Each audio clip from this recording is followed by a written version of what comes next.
आज वर्ग 10 का संस्कृत में गद्य भाग्य बता रहे हैं। गद्य भाग्य में है दूसरा अध्याय, तीसरा अध्याय अलस कथा। तो अलस कथा के बारे में बता रहे हैं।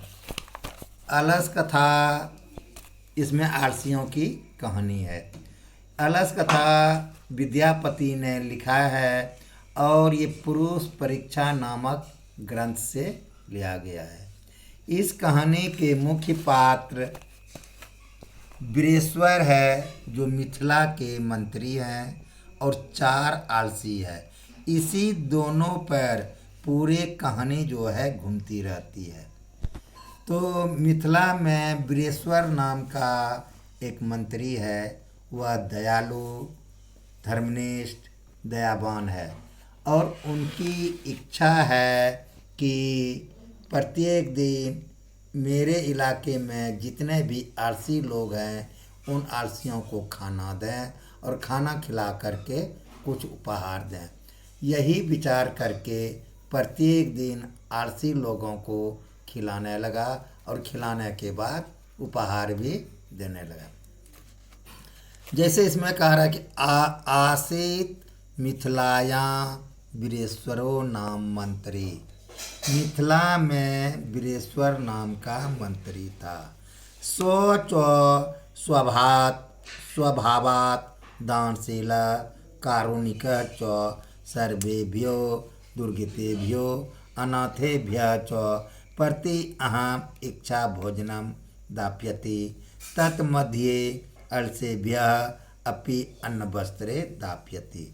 देखो, इसमें आप देखो व्याकरण पढ़ना है कि मिथिलायाम में कौन सी विभक्ति है। इसमें शब्द रूप याद रखना होगा बच्चों सबको। तो मिथिलायाम जैसे ये बालक सदरूप पर चलेगा, और इसमें अगर बालक सदरूप याद है तो बालकायाम। तो बालकायाम सप्तमी विभक्ति का एक वचन है। तो सप्तमी विभक्ति का एक वचन है तो ये अधिकरण कारक हो गया। इसका चिन्ह है मैप पर। तो अब तुम लोग अपने से भी इसका अर्थ लगा सकते हो कि मिथिला में वीरेश्वर नाम का मंत्री था और वह स्वभाव से दानशील, करुणामयी और सभी दुर्गति ही को प्रत्येक दिन भोजन देता था। उसी बीच में आलसियों को भोजन कराने के बाद वस्त्र वगैरह भी देते थे। जब प्रत्येक दिन देने लगा तो अब आगे कहता है कि पश्चात आलसा नाम सुखम दृष्ट्वा धूर्ता अपि कृत्रिम आलस्य दर्शित्वा भोज्यम गृह्णन्ति।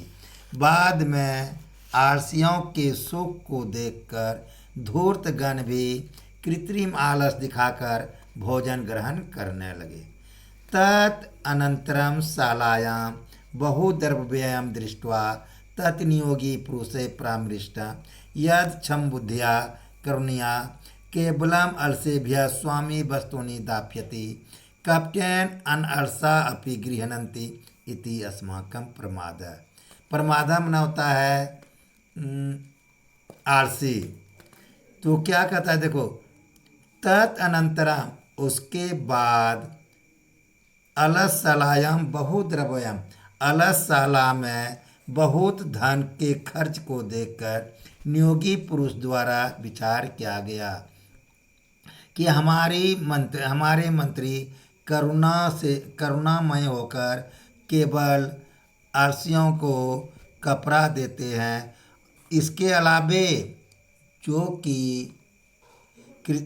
कि निकम्मे नहीं है, आलसी नहीं है, यानी कृत्रिम आलस दिखाकर के भी खाने आता है, यह हम लोगों का क्या है, आलसीपन है। यदि भवति तत् अलस पुरुषाणाम परीक्षां कुर्मः इति प्रामृश प्रसुप्तेषु अलसशालायां तत् नियोगी पुरुषा वहनी दापित्वा निरूप्यमासु। यदि आलसी पुरुषों की परीक्षा करनी है तो हम लोगों को क्या करना चाहिए, नियोगी पुरुष के द्वारा कहा गया कि सोए हुए इस घर में अतिथिशाला में यानी अलसशाला में आग लगा दिया जाए। ततो गृहलग्न प्रवृद्धम अग्निम दृष्ट्वा धूर्ता सर्वे पलायिता, यानी उसके बाद घर में लगे हुए बढ़ती हुई आग को देखकर सभी धूर्तगण भाग गए। यहाँ पलायिता में होता है भाग जाना। पश्चात ईसत अलसा अपि पलायिता, उसके बाद कम आलसी लोग भी भाग गए। इसको हम तोड़ सकते हैं, पश्चात जोड़ ईसत जोड़ अलसा, पश्चात जोड़ ईसत जोड़ अलसा। इसका अर्थ होता है बाद में पलायिताम होता है भाग जाना।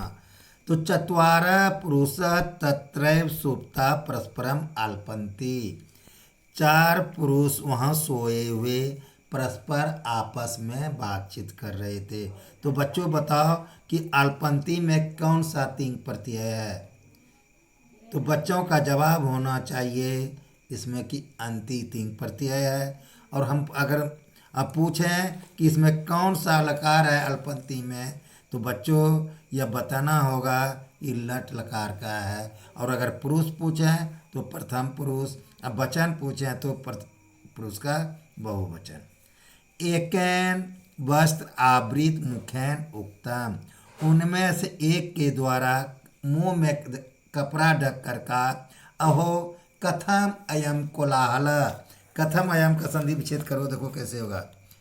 कथम जोर अयम, साथ साथ संधि विच्छेद भी होते जा रहा है। कथम का अर्थ होता है कैसा, अयम का यह, कोलाहल बनाता है शोरगुल, तो अरे यह कैसी शोरगुल।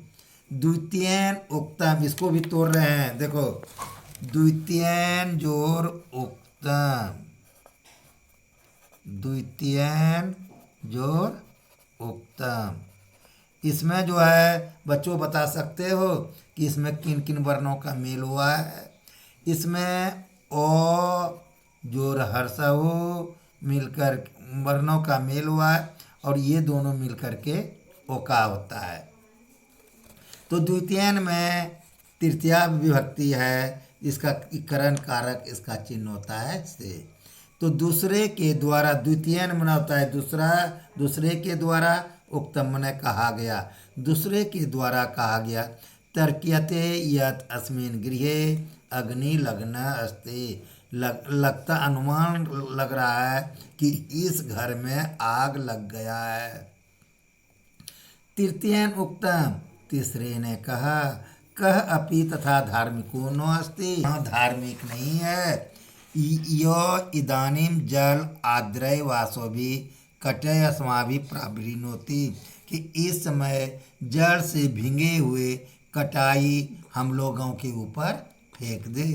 चतुर्थेन उक्तम, चौथे ने कहा, अये बचाल, तो अरे बकबक करने वाला बचाल, कति बचनानि वक्तुम शक्नुत, क्यों ऐसा वचन बोलते हो। तुष्णीम कथम नोतिष्ठ, तुम क्यों नहीं चुप रहते हो। ततः चतुर्नाम अपि तेषाम एवं परस्पर आलापम श्रुत्वा वह्निम च प्रवृद्धम येषाम उपरि पतिष्यन्तं दृष्ट्वा नियोगी पुरुष वधभयन् चत्वारः अपि अर्षा केशवा आकृष्य गृहीत्वा गृहात् बहिकृता। अच्छा बच्चों बता सकते हो कि गृहात् में कौन सी विभक्ति है? तो गृहात् में पंचमी विभक्ति है, और कारक पर अगर आएंगे चिन्ह, ये आपादान कारक का है, प्रथमा विभक्ति एक वचन। तो गृहात् मना हो गया घर से। तो वहाँ तक क्या करता देखो, उसके बाद चारों पुरुषों के आपसी बातचीत सुनकर और बढ़ती हुई आग को देखकर नियोगी पुरुष के द्वारा भय से चारों आलसियों के केस को पकड़कर घर से बाहर किया। पश्चात अन आलोक तत्नियोगी भी पढ़, और बाद में नियोगी पुरुष के द्वारा पढ़ा गया कि स्त्रियों का रक्षक, जैसे यहाँ श्लोक है, पति एव गति स्त्री नाम वाला नाम जननी गति नो अलसा नाम गति काचित लोके कारुणिकम बिना। पति जोर एव बराबर पति रे, पति की ही गति मतलब स्थिति यानी रक्षक, स्त्रियों का रक्षक पति ही होता है और बच्चों का रक्षक माँ होती है। आलसियों का रक्षक इस संसार में दयावान के अलावे कोई नहीं होता है।